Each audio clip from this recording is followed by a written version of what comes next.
Hello everyone, welcome to our channel. আজকে আবারও হাজির হয়েছি একটি ভিন্ন স্বাদের রেসিপি নিয়ে আপনাদের সঙ্গে। দেখতেই পাচ্ছেন উপকরণ মাছ।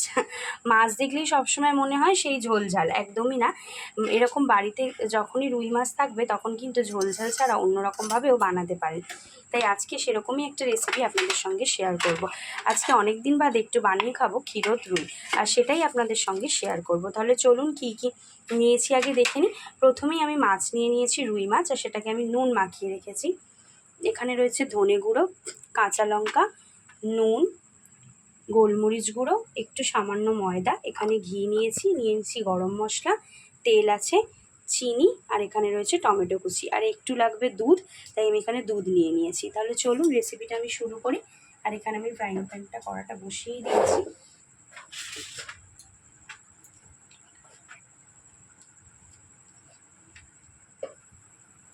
আচ্ছা, কড়াতে আমি একটু সাদা তেল দিয়ে দিচ্ছি। আমি এই রান্নাটা কিন্তু একটু সাদা তেল দিয়েই করব। সবসময় মনে হয় যে বাড়িতে যদি একটু রুই কাতলা দিয়ে অন্য রেসিপি হয় তাহলে খেতে ভালোই লাগে। আর একটু ঘি দিচ্ছি সাদা তেলের মধ্যে, কিন্তু সবসময় উপকরণ তো সেভাবে থাকে না। তবে এই রেসিপিটা বানাতে কিন্তু তেমন উপকরণও লাগছে না।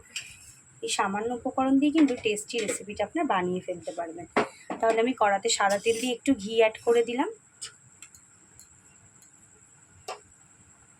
এবার কড়াটা আস্তে আস্তে গরম হলে আমি কিন্তু মাছগুলো হালকা হালকা করে ভেজে নেব।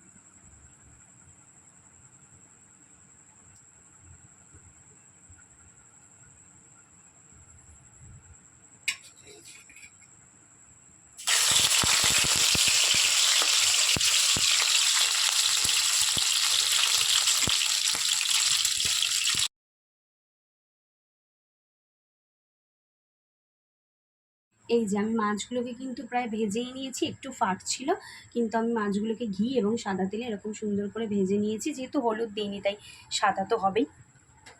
আচ্ছা, আমি এবার কড়ার মধ্যে দিয়ে দিচ্ছি টমেটো।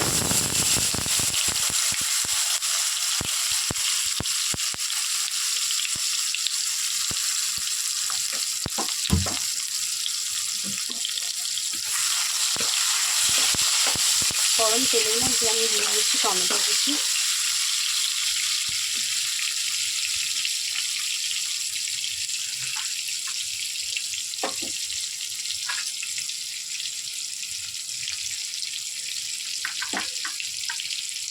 দিয়ে দিলাম কাঁচা লঙ্কা কুচিটা, এরপর দিয়ে দিচ্ছি স্বাদ মতো ধনে গুঁড়ো,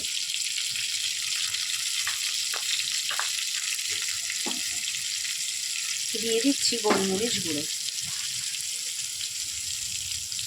দিয়ে দেবো আন্দাজ মতো নুন।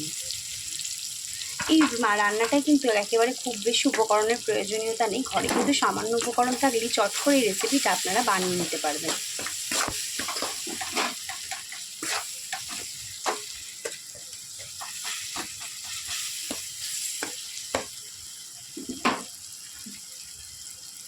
আচ্ছা, দিয়ে দিচ্ছি এর মধ্যে একটু গরম মশলা গুঁড়ো।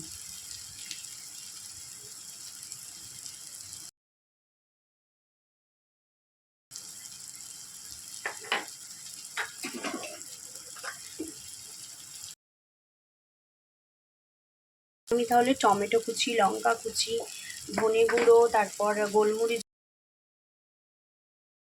মিশাচ্ছি। আর এখানে আমি যেটা করব, এখন দুধটা নিয়ে নিয়েছি, তার সাথে দিয়ে দেবো হচ্ছে সামান্য ময়দা পরিমাণ অনুযায়ী। এবার এটাকে আমি ভালো করে মিক্স করে নেব।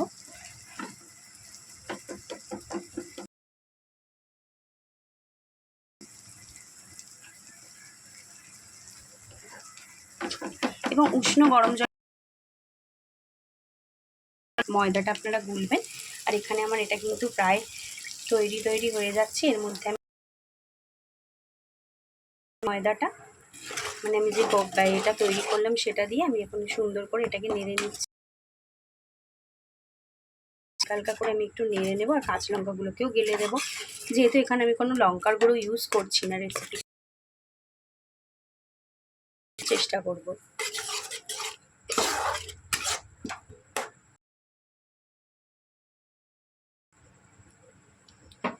আর এই যে কালারটা দেখতে পেয়েছেন বন্ধুরা, সেই কিন্তু কালারটা চলে এসেছে।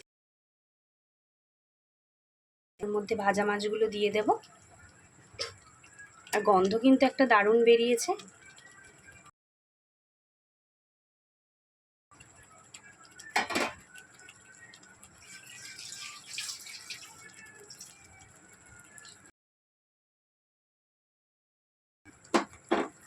মাছগুলোকে জল দিয়ে সামান্য একটু আমি উল্টে পাল্টে, তাই জন্য আমি জলটা খুব কম পরিমাণে অ্যাড করেছি। সেই একটা গন্ধ বেরিয়েছে, মানে ঘিয়ের স্মেলটা দারুণ। কিন্তু উষ্ণ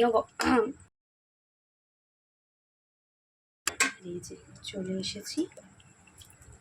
দিয়ে দিচ্ছি একটু স্বাদ মতো চিনি। উঠছে এখন।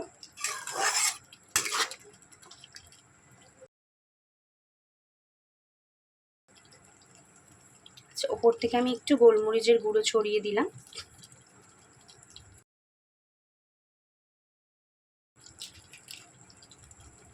আর দিয়ে দিচ্ছি আবারও, কিন্তু এখানেই তৈরি হয়ে গেছে। তাহলে বন্ধুরা, কত সময় লাগলো ঘড়িতে কি দেখলেন? একদম কম সময় কিন্তু এই রেসিপিটা উপকরণে, এবং তার সাথে সময়ও কিন্তু খুব কম লাগবে।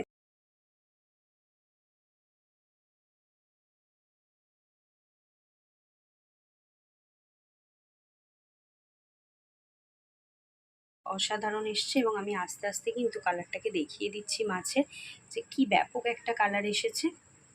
লঙ্কা হলুদ আমি কিন্তু ইউজ করলাম না, না করলাম আদা রসুন বাটা, তার সত্ত্বেও এত সুন্দর একটা